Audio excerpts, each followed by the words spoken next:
Salut tout le monde, bienvenue dans ce nouveau podcast We Run. Vous le savez, chaque mois on reçoit des créateurs de contenu, des athlètes professionnels. On a reçu Étienne Daguinos, l'épisode vous a énormément plu. On reçoit aussi des amateurs et amatrices de course à pied qui ont une histoire hyper inspirante. Aujourd'hui, on reçoit Caroline, alias Depuis que je cours sur les réseaux. Salut Caroline, comment vas-tu? Mais très bien, et toi? Je suis super content de te recevoir. Est-ce que déjà, tu peux te présenter pour les personnes qui ne te connaissent pas?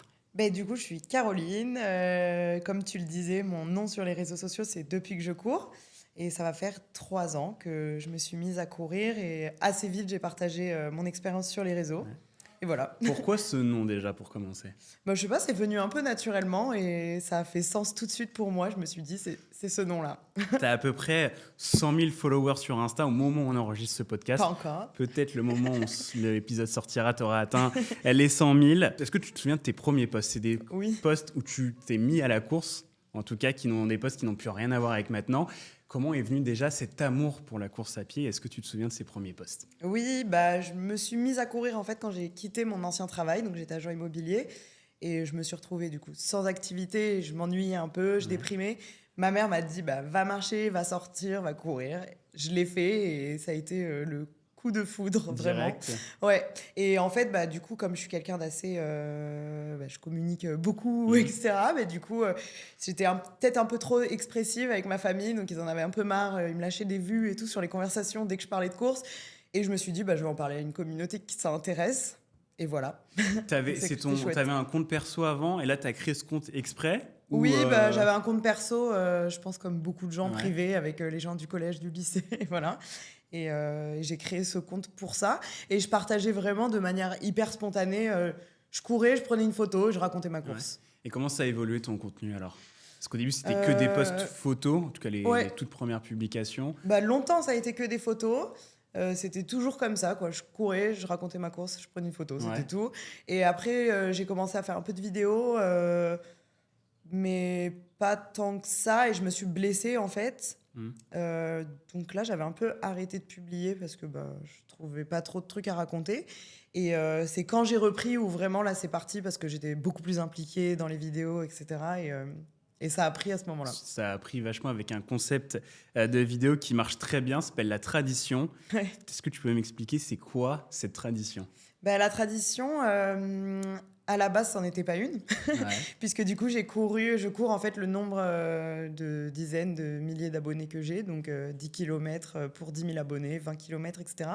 Et à la base, j'ai fait les 10 comme ça. Et puis voilà, je suis allée jusqu'à 90. Donc je m'attendais quand même pas à aller aussi haut. C'est ça qui t'a fait exploser comme contenu?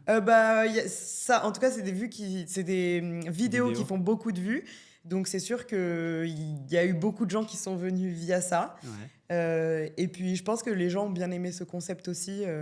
Et moi aussi, j'ai trouvé ça drôle. Et puis comme je suis très attirée par l'endurance, ça faisait sens aussi pour moi. Tu te voyais, là on est quasiment à 100 000 abonnés. Quand tu as commencé, tu te voyais avec autant d'abonnés? Je pense que je croyais en moi, mais je pensais pas que ça irait aussi vite. Et puis en fait, après, quand déjà, je pensais pas du coup que ça deviendrait même mon métier, que ça deviendrait vraiment mon centre d'intérêt. Ça devient toute ma vie, en fait, la course. Je pensais pas à ce point-là, mais je croyais quand même en moi. Voilà, je m'étais mis le défi d'avoir 10 000 abonnés et j'en ai presque 100 000. Donc tu fais quoi d'autre comme vidéo pour les gens qui te connaissent pas? Je fais des vidéos vraiment où je raconte mon quotidien dans la course à pied. C'est quand même assez récent que je cours puisque ça fait 3 ans. Donc, j'essaie de partager avec le plus de sincérité possible ce que je peux traverser, que ce soit les difficultés ou que ce soit la joie de courir. Souvent, c'est plutôt de la joie. Et j'essaie de montrer aussi quand j'ai un peu des vulnérabilités. Mais c'est vrai que quand on est passionné, du coup, c'est plutôt agréable de partager ce qu'on aime, quoi. Au début de ce concept, avec pas mal de détracteurs, de méchants commentaires, ça a changé. Comment tu le percevais à l'époque?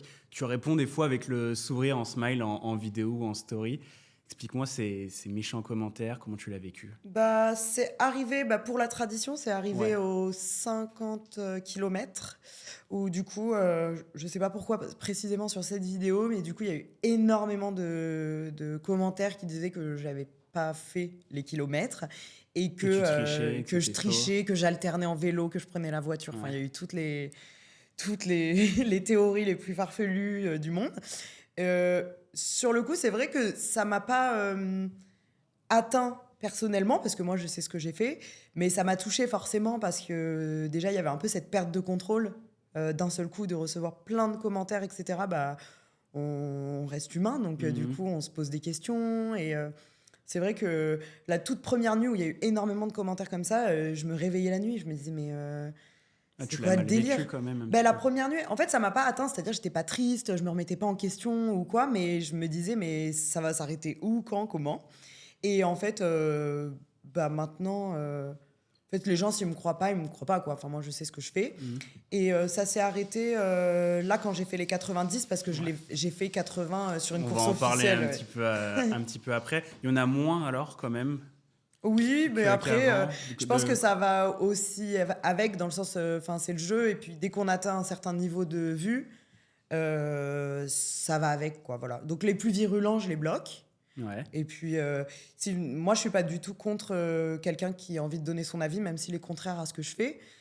Si c'est poli et si c'est pas pour m'atteindre personnellement, il n'y a pas de problème. Mais il y en a pas beaucoup qui ont Ouais. des avis très constructifs généralement. Mais si c'est juste pour donner un avis, je les laisse donner leur avis. Voilà.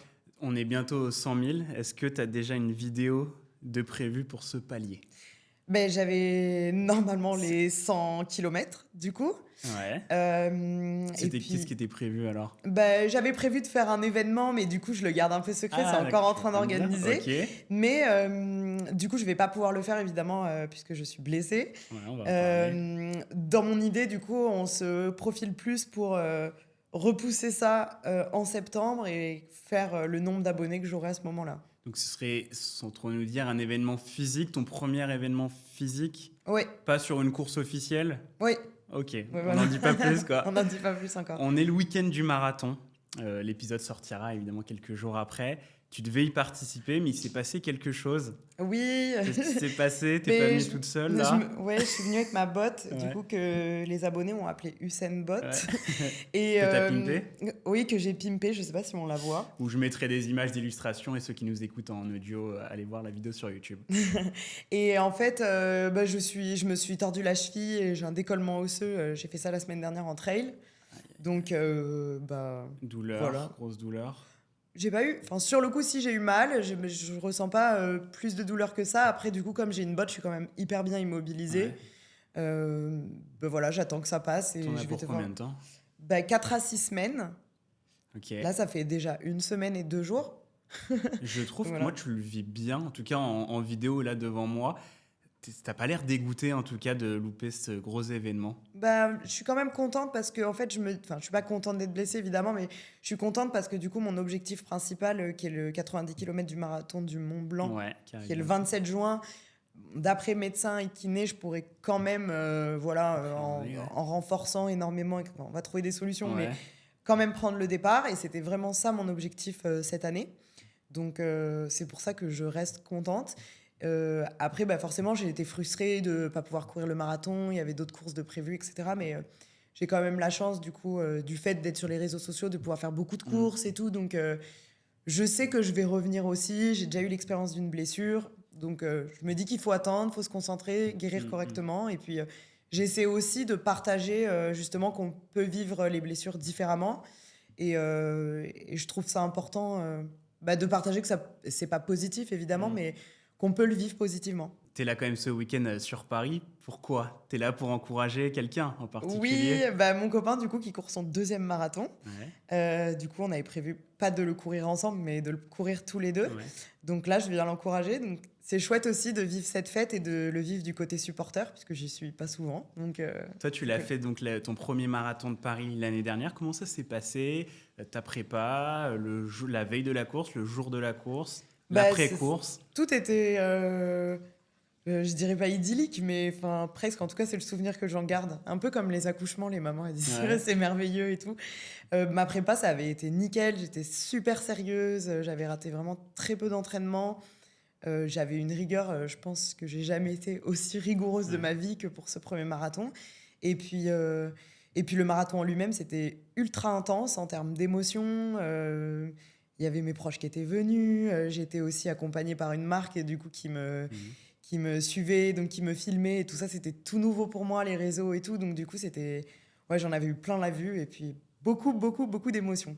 Et l'après-marathon, parce qu'on se prépare pendant des mois à cette échéance, est-ce que c'est dur après? Une fois la course est terminée, qu'est-ce qu'on fait après? Comment tu l'as vécu, Il toi? y a forcément un down juste après, émotionnel, parce qu'on a eu tellement d'émotions positives que, bon, voilà. Mais après, je me suis refixé un objectif assez vite, qui était la Saint-Express. Ouais. Du coup, c'est format de nuit. Ton À premier Lyon. trail? Ouais, premier trail. J'en avais fait un avant l'été, pendant l'été à côté de chez moi dans le Pays Basque, Ouais. mais un petit quoi, de 7 km. Et du coup, là, c'était mon premier trail de nuit, format un peu long. Comment ça s'est passé? Trop bien, j'ai couru avec un copain, c'était vraiment super chouette. Et puis c'est là où je me suis dit vraiment que l'endurance, c'est vraiment ce que j'aime. Je préfère, ouais. Ouais, Ok. j'adore l'endurance.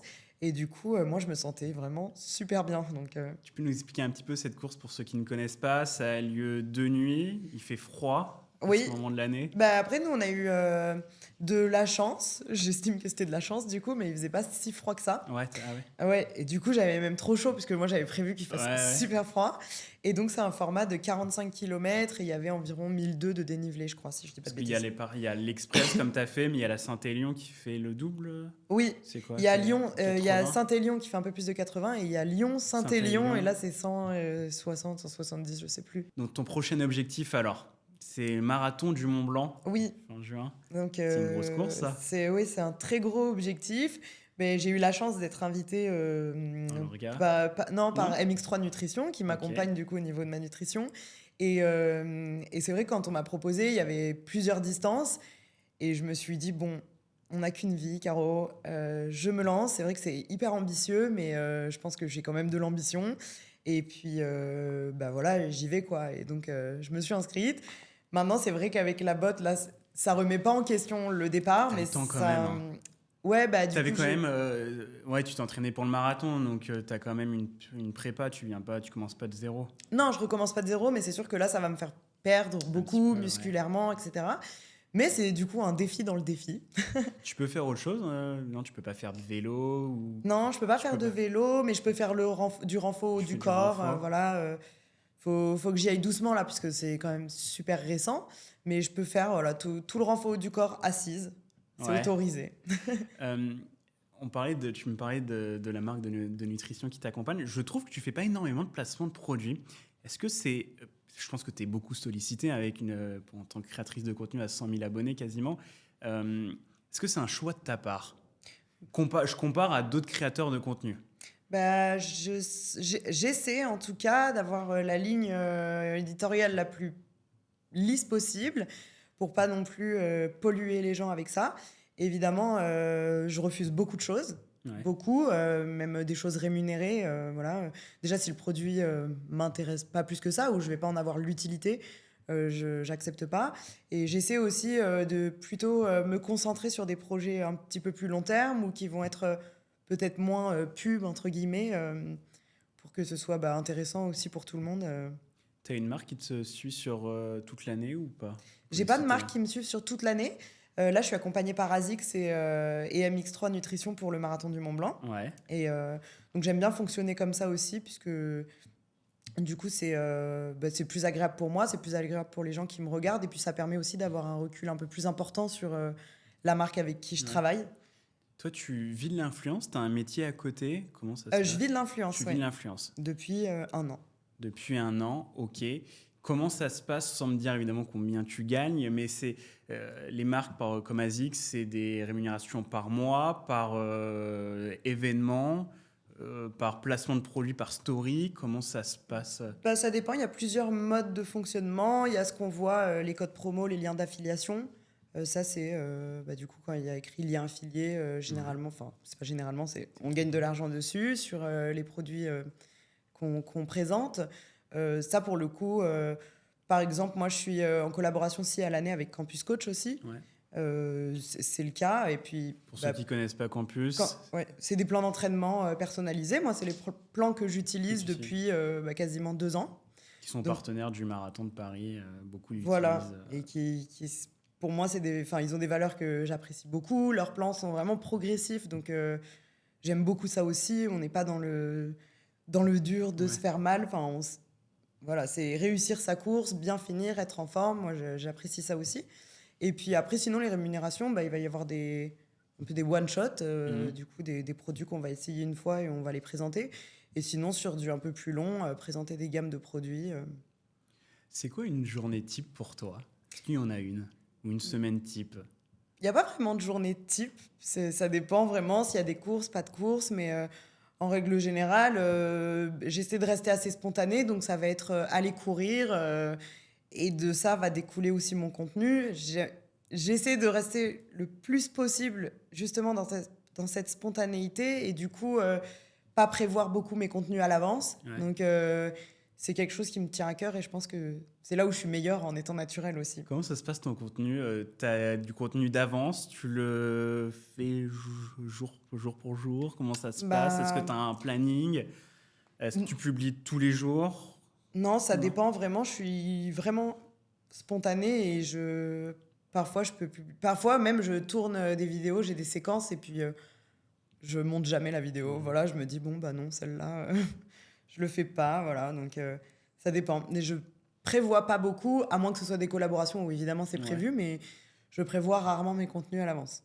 T'es toute seule à bosser? Oui, je suis toute seule. Tu tournes, tu montes? Je fais tout toute seule, et à part je suis pas vraiment toute seule, parce qu'il y a souvent mon copain qui m'aide, qui m'aide à filmer, et puis qui me donne des conseils ou qui me donne son avis, mais sinon je suis quand même toute seule. Quand tu étais plus jeune, est-ce que tu voulais faire ce métier?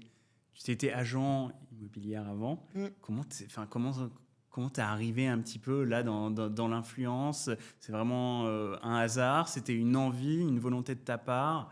Je m'étais mis ce défi d'avoir les 10 000 abonnés. Ouais. Au départ, quand j'ai créé mon compte, je me suis dit, bon, j'y crois, je pourrais avoir 10 000 abonnés.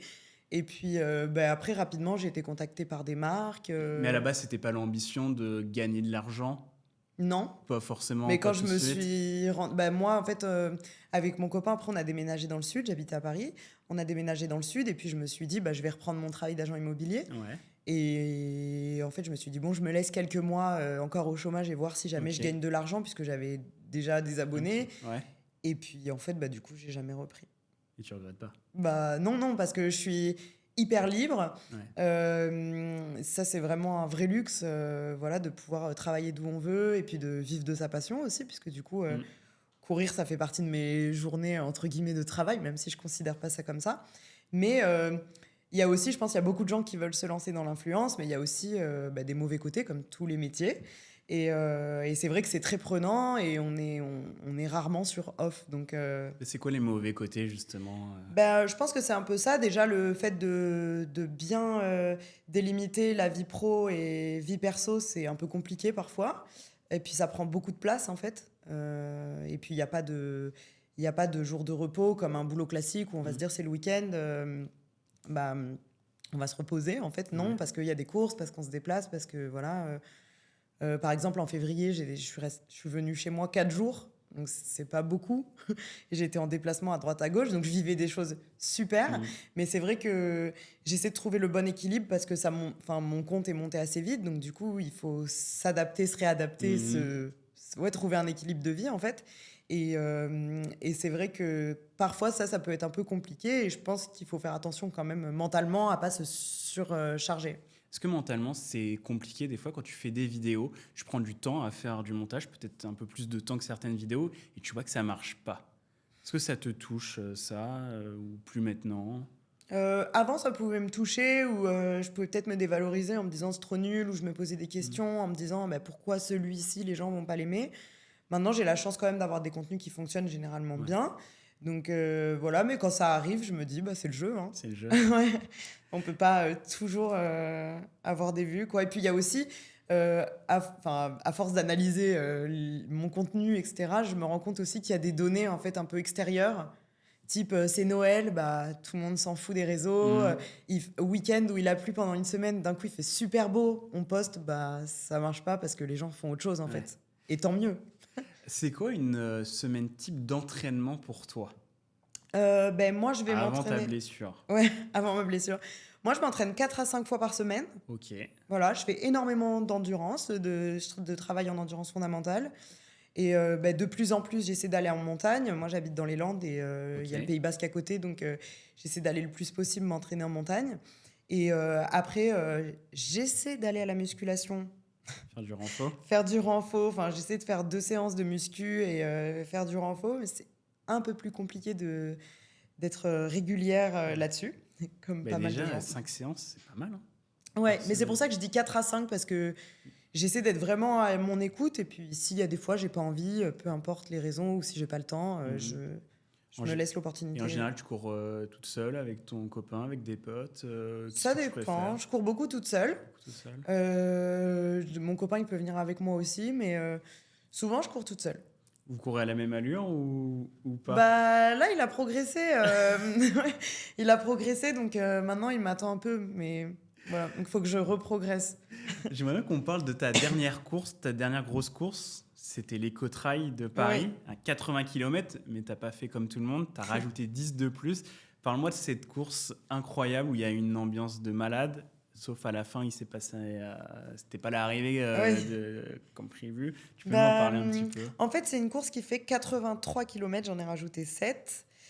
Oh oui, elle fait pas 80, c'est sur le papier. Sur le papier, il y a écrit 80, mais elle fait 83. Donc j'en ai rajouté 7 pour respecter la tradition, puisque voilà, en fait, j'arrivais aux 90 000 abonnés, mais je les avais pas tout à fait. Et je me suis dit, je vais pas les refaire 2 jours après. Et en fait, je sais pas ce qui s'est passé, mon compte, il a un peu monté, je les ai eus le jour où pendant que j'étais en train de faire. Donc trop bien, c'était tout synchro. Et cette course, elle était vraiment... Ta première fois? J'ai adoré. Ouais, aussi long, c'était ma première fois. Et sur course, parce que quand je fais la tradition, je le fais avec mon copain. On est là tous les deux, mais c'était la première fois en fait que je me lançais sur cette distance seule. Ok. Parce que du coup, je m'appuie beaucoup sur lui. Parce qu'il a pas voulu te suivre? Non, mais du coup, il pouvait pas me suivre en vélo. Normalement, il me suit en vélo. Et là, du coup, j'étais seule. Et puis, il était resté à la maison dans le sud aussi. Ok. Et cette course, en fait, c'est vraiment...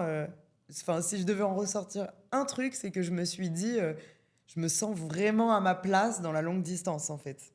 Ok, voilà. T'as vraiment aimé Ouais, j'ai adoré.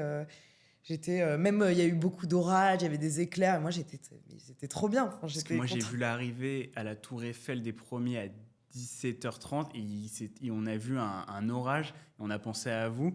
Parce que vous êtes arrivé à quelle heure vers 22h 23 et quelques, quoi. Je suis arrivé 23, je sais plus exact. Et donc, en plus, vous n'êtes pas arrivé dans la Tour Eiffel? Non. Comment tu l'as su avant ça, avant l'arrivée? Je l'ai entendu au dernier ravito, je crois que c'était 7 ou 8 km avant. J'avoue que sur le coup, j'avais eu aucune baisse de morale. J'étais trop bien. Et sur le coup, je me suis dit, bon... tu fais cette course quand même pour l'arrivée. C'est décevant, quoi. Voilà, j'étais déçue. J'étais là... Bon, et en plus, il faut finir les 7 derniers. C'est un peu les plus durs. On arrive sur route, on rentre dans Paris. Donc, c'était un peu dense. Il n'y avait plus personne au bord des routes? En fait, à ce niveau-là, du coup, tout le monde s'est espacé. Donc, on court tout seul, quoi. Ouais. Et donc, c'est vrai que ça a été un petit coup dur. Après... ce qui m'a le plus déçu, c'était pas tant que... Enfin, si, c'était décevant qu'on n'arrive pas en haut de la Tour Eiffel. Ce qui, pour moi, était le plus décevant, c'est qu'en bas, il y avait vraiment... aucune... Enfin, il y avait rien qui avait été fait. En fait, c'était pas prévu, en fait. C'était pas prévu, voilà.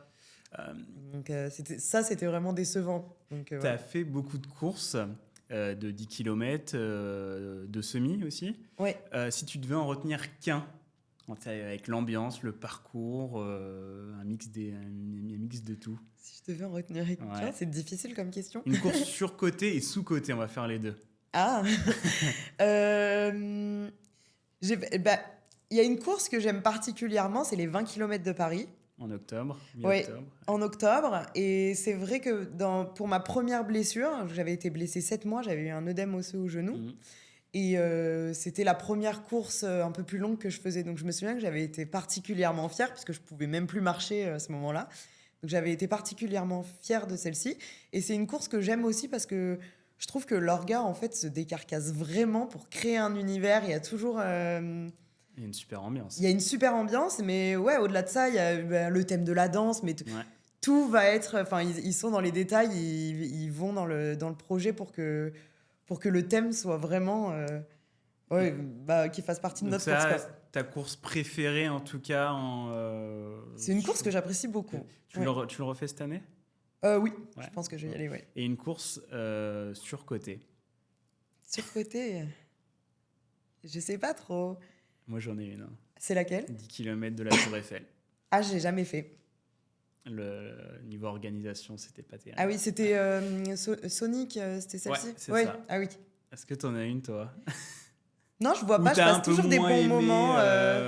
ou niveau organisation, Bon, j'en avais niveau fait parcours qui était pas... une fois, si, qui était mal organisée, mais bon, c'était pas vraiment de leur fait, je pense. C'était la course des princesses. Hmm. Où en fait c'était départ midi et demi, il y avait canicule, il faisait 35 degrés, les gens ils tombaient tous comme des mouches, ouais. Et il y avait plus d'eau. Il n'y avait pas de ravito? Non, il y avait plus d'eau. Enfin, il y avait plus d'eau pour le ravito? Non, ça y avait plus d'eau du tout. D'accord, ok. Donc c'était la cata, quoi. Enfin, tout le monde était révolté et tout. C'est vrai. Donc moi j'avais amené mon sac, donc j'avais de l'eau, donc j'étais vraiment chanceuse, mais Mauvaise c'était expérience, la course la moins bien organisée, mais bon. T'as quoi en course de prévu cette année? Alors, redis-nous un petit peu les courses que t'as. Du coup, j'ai plus rien de prévu hormis le marathon du Mont Blanc. Et après ça? Après, je pense que je vais faire les 20 km de Paris, puisque j'adore cette course. Et après, pour le moment, je sais pas encore. Moi, j'aimerais bien prolonger encore les distances, mais on verra comment ça se profilera et voilà comment ma course se passe aussi au marathon du Mont Blanc, parce que si ça se passe mal, ça se trouve, j'aurai envie d'y revenir. Voilà, donc, Mais là, on n'est pas loin de l'ultra, hein, en termes de distance. Ouais, moi, je considère déjà que c'est de l'ultra. Hein. C'est déjà une aventure énorme, quoi. Donc, marathon du Mont Blanc en fin juin. 27 juin. Oui. 27 juin, on va pouvoir te retrouver là-bas. Qu'est-ce qu'on peut te souhaiter pour cette année? Je pense qu'on peut me souhaiter de pouvoir courir à nouveau rapidement et de bien guérir. Et puis, tout ce que je me souhaite, c'est de continuer à courir avec autant d'entrain. Et pour moi, c'est le plus important. Et sur tes réseaux, en termes de contenu, de continuer à grossir? Ça viendra ou pas, je sais pas trop. C'est vrai que les réseaux, ça prend beaucoup de place, mais c'est déjà énorme en fait ce qui m'arrive. Donc si ça grossit, tant mieux. Je vois pas trop pourquoi ça continuerait pas de grossir, mais... Est-ce que tu te rends compte que la course à pied, ça attire de plus en plus de personnes d'année en année? Ouais, je le vois aussi, même dans mes proches. Des gens, enfin ne serait-ce ma propre sœur qui court pas, elle fait beaucoup de vélo, mais de temps en temps, elle est pas assidue, mais de temps en temps, elle dit bon, je suis allée courir, mais je pense que c'est à force de voir tout le monde courir. En tout cas, je pense qu'on a un coureur dans sa famille, quelqu'un de très assidu. De temps en temps, on se dit bon, je vais mettre mes baskets et je vais y aller, quoi. Mais qu'est-ce qui peut, selon toi, justifier ça, que de plus en plus de monde se mette au running? Je pense que ça apporte vraiment une sensation de liberté, de bien-être. Et puis mentalement, ça fait vraiment beaucoup de bien. Je sais que j'ai déjà eu des retours d'abonnés. Souvent, c'est ça, c'est que les gens, ça leur fait vraiment... C'est un sas de décompression qui leur appartient à eux. Pour d'autres personnes, c'est un moyen de rencontrer des gens aussi, dans les running clubs, il y a plein d'endroits pour rencontrer du monde. Mais c'est vrai que ça apporte des émotions assez uniques. Et quand on commence à goûter à ça... on en parlait tout à l'heure en off, que les running clubs, c'est en train de cartonner. Tu as déjà été dans un running club? Tu as déjà participé à un soir? Non, mais moi, c'est vrai que ça peut me rendre un peu anxieuse.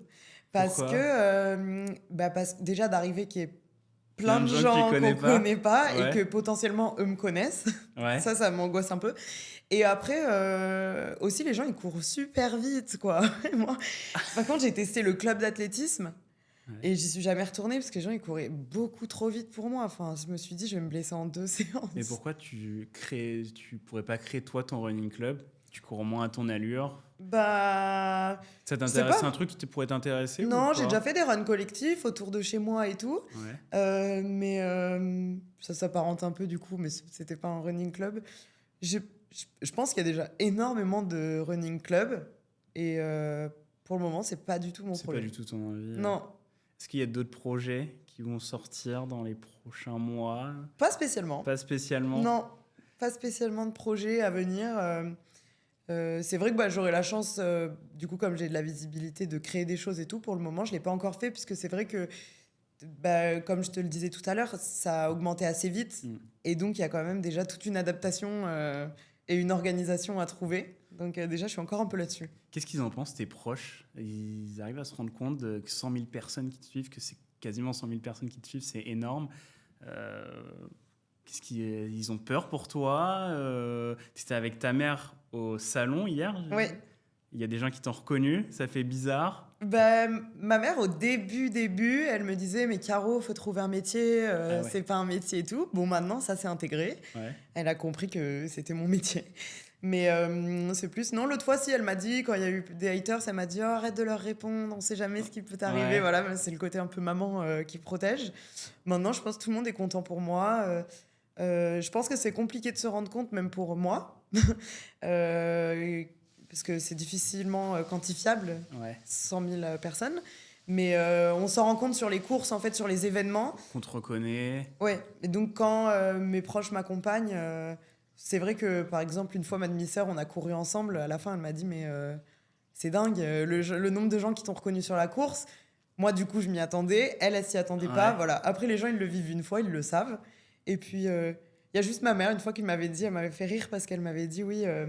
Il y avait une dame qui m'avait parlé, qui avait son âge. Et après, elle m'avait dit ça m'a fait drôle. C'est vrai. Ouais, parce qu'elle a mon âge. Et en fait, elle s'attendait du coup qu'il n'y ait que des gens de mon âge qui me suivent. Quoi. Ouais. Bon, donc, voilà. Merci beaucoup. Bon courage à ton copain pour le marathon. Oui. Qu'est-ce qui est prévu? Tu vas le suivre un petit peu à l'arrivée, au départ? Oui, du coup, je ne peux pas gambader partout à cause de ma botte. Mais je crois au début, il faut que je revérifie. D'ailleurs, il y a 2 points où on peut se rejoindre juste en traversant la rue. Je crois que c'est 5 ou 8, je ne sais plus, ma par là. Aussi va essayer de me c'est ça. Et après, je vais être sur la cheering zone d'Azix au 39e kilomètre. Pour l'encourager pour son premier kilomètre. Son premier marathon. Non, c'est son deuxième marathon. Ah, c'est son deuxième marathon? C'est son deuxième, ouais. Ok. Donc voilà. Donc demain, c'est grosse ambiance. Et voilà. Se lever tôt. On va se lever tôt. Merci beaucoup d'être venu. C'était super. On en a appris beaucoup plus sur toi. Si l'épisode vous a plu, n'hésite pas à nous le dire dans les commentaires et abonne-toi.